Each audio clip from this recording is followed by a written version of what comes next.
Hey everybody, it's Superhero and you know what to do. Well, looking at my uniform today, you notice it's black and silver instead of the usual red, yellow, and blue.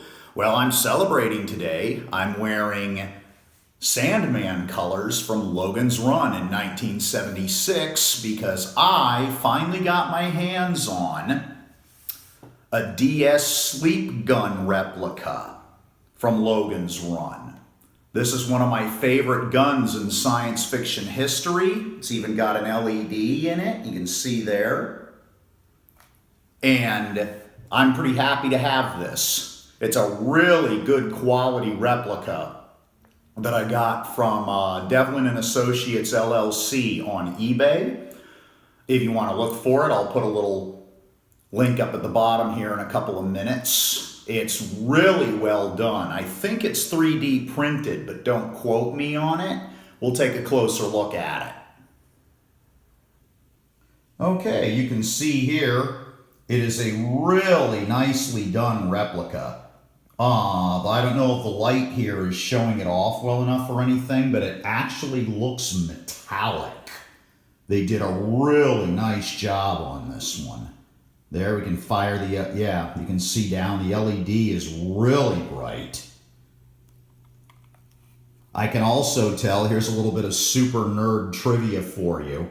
The original guns that were made for the movie in 1976 had brass pins that held them together. This one is patterned after the version that was used in the later TV show with Gregory Harrison. Because in order to make them last longer, the prop master took out all the brass pins and replaced them with screws. So you can tell that they definitely went with the TV show version of the pistol as opposed to the movie version. One thing I really love about this is even though it's only a light up version and not a actual firing version, because I have seen firing props of this gun made, but they usually run $1,500 to $2,000, so they're a little more pricey. This one was a tenth of what one of those would have cost.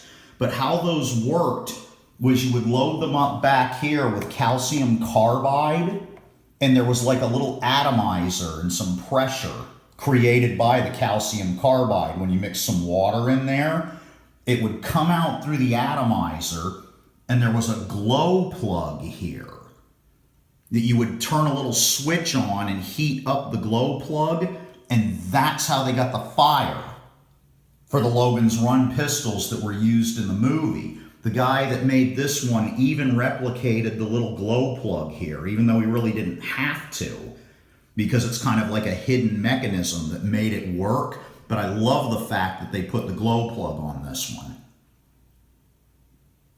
Let's see if I can get a good shot of the LED working and let you see how cool this looks against the wall. It's a very powerful LED, and the guys that sold me the gun, Devlin and Associates LLC on eBay, told me in a little note that they put in there for me that it should last forever because LEDs don't draw that much power off of batteries. So it should be good to go for years. But they also gave me instructions on how to take the back of it off and change the batteries out should I ever need to. Let's check this out. Run, runner. I'm making the flame noise in case you couldn't tell.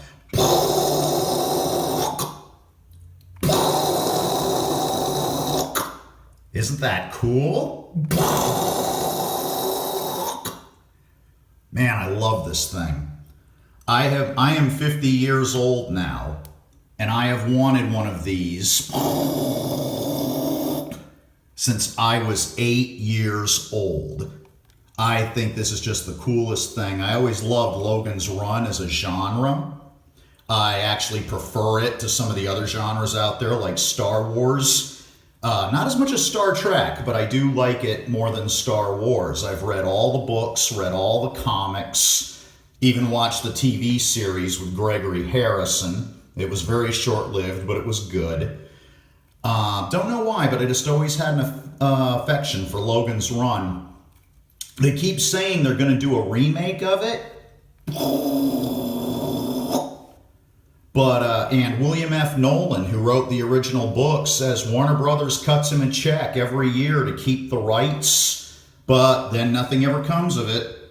I do not know why, but yeah, Logan's run, and there's the gun.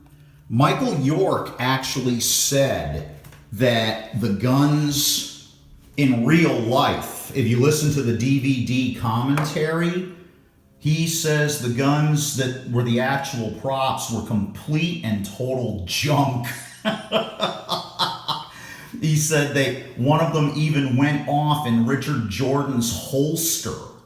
And that must not have been a pleasant experience. The calcium carbide that they used is also the same kind of fuel in a coal miner's helmet. Just for a little bit of odd trivia there for you.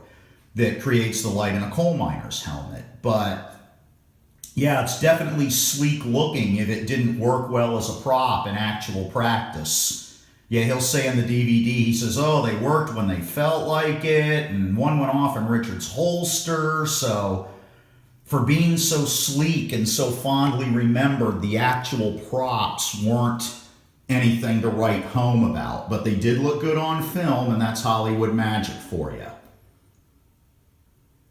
If you want to get one of these, I got it, like I said, from Devlin and Associates, LLC on eBay. I'll put a little graphic up. There we go again. Take that, runner. And I'll put a little graphic up for them, so if you want to buy one, you can definitely contact them about it. It was only about 1/10 as much as a firing replica. It's way easier to maintain and a heck of a lot safer. And there you go, the DS Sleep Pistol from Logan's Run. Stay super.